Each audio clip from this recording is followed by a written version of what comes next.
উত্তরাঞ্চলে তিস্তা নদীর পানি কমলেও স্থিতিশীল পদ্মা। এতে বন্যা পরিস্থিতির উন্নতি হচ্ছে, তবে 5 জেলায় এখনও পানিবন্দী 1 লাখের বেশি মানুষ। লালমনিরহাটের তিস্তা নদী বইছে বিপদসীমার 20 সেন্টিমিটার নিচ দিয়ে। এতে তীরবর্তী এলাকার গ্রামীণ সড়ক, ফসলের মাঠ, পুকুর তলিয়ে গেছে। পানিবন্দী হয়ে পড়েছে হাতীবান্ধা, কালীগঞ্জ, আদিতমারী ও সদর উপজেলার 20টি গ্রামের প্রায় 10,000 পরিবার।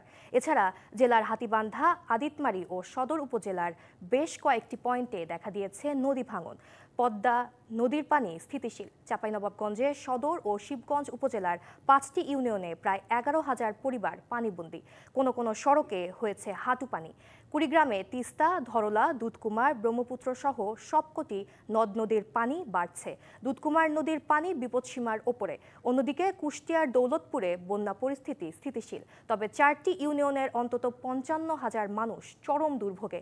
এছাড়া রাজশাহীতে পদ্মার চরাঞ্চল ও শহর রক্ষা বাঁধের বাইরে থাকা বাসিন্দারা পানিবন্দী হয়ে পড়েছে।